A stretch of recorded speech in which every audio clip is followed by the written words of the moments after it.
நீங்க பார்த்த படம் எப்படி இருக்கு அப்படின்னு சொல்லி மைக்க நீட்டி போய் இனிமே வந்து தியேட்டர்ஸ்லேருந்து வர மக்கள்கிட்ட யாரும் கேட்க முடியாது. ஸோ என்ன நடந்திருக்கு அப்படின்னு தான் இந்த வீடியோல பார்க்க போறோம். ஃபுல்லா ஸ்கிப் பண்ணாம பாருங்க. இப்போ ரீசென்ட் டேஸா பெரிய பொருட்செலவுல எடுக்கப்பட்ட படங்கள் எல்லாமே போதுமான வசூல பெற முடியாம ரொம்ப கஷ்டப்பட்டுட்டு இருக்கு. இதுக்கு காரணம் என்ன அப்படின்னா நிறைய யூடியூபர்ஸ்கள் மைக்க எடுத்துட்டு போறாங்க. தியேட்டர்ஸ்லேருந்து வெளியில வர மக்கள் கிட்ட அவங்களோட கருத்துக்களை கேட்டு சோஷியல் மீடியாவில் வந்து ஷேர் பண்றாங்க. இப்போ இதுக்கு முற்றுப்புள்ளி வைக்கும் விதமா ஒரு விஷயம் நடந்திருக்கு. அதாவது தயாரிப்பாளர் சங்கம் ஒரு அறிக்கையை வெளியிட்டிருக்காங்க.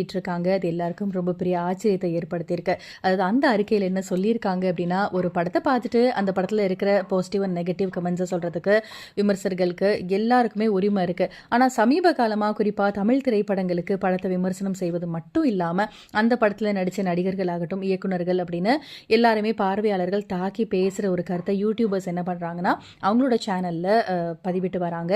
இதனால இந்த வருஷம் வெளியான இந்தியன் 2 படமாகட்டும், வேட்டையன், கங்குவா இந்த மாதிரி படங்களோட வசூல் பாதிச்சு ரொம்பவே வந்து கஷ்டமாக இருக்குது. அது மட்டும் இல்லாமல் திரையரங்கிற்கு வருகை தரும் மக்களோட எண்ணிக்கையுமே அதிக அளவு குறைஞ்சிருக்கு. அதனால் இனி அனைத்து திரையரங்குகள் உரிமையாளர்கள் என்ன பண்ணணும் அப்படின்னா வந்து எந்த ஒரு யூடியூபர்ஸையுமே தேட்டர் பக்கத்தில் நின்னோ இல்லை வந்து தேட்டருக்குள்ளேயோ மைக்க நீட்டி எந்த ஒரு ரிவ்யூவும் எடுக்கக்கூடாது அப்படின்னு சொல்லி நீங்கள் அதுக்கு அனுமதி கொடுக்கக்கூடாது, தடை பண்ணணும் அப்படிங்கிற மாதிரி சொல்லியிருக்காங்க அந்த ஒரு அறிக்கையில். ஸோ இந்த ஒரு அறிக்கையை தான் இப்போ திரைப்பட நடிப்பு தயாரிப்பாளர்கள் சங்கம் வந்து வெளியிட்டிருக்காங்க. ஸோ நீங்கள் இதை பற்றி என்ன நினைக்கிறீங்க? மக்கள் வந்து ஒரு படம் எப்படி இருக்குது அப்படின்றத சொல்கிறதுக்கு எல்லா உரிமையுமே இருக்குது. பட் வந்து தேட்டர் வாசலில் நிற்க வந்து நீங்கள் பெர்மிஷன் கொடுக்காதீங்க அப்படிங்கிற மாதிரி சொல்லியிருக்காங்க. இதை பற்றின உங்களோட கருத்துக்களை மறக்காமல் கமெண்ட் செக்ஷனில் சொல்லுங்கள். அண்ட் இந்த மாதிரி அப்டேட்க்கு நம்ம சேனலை சப்ஸ்கிரைப் பண்ணுங்கள். தேங்க்யூ.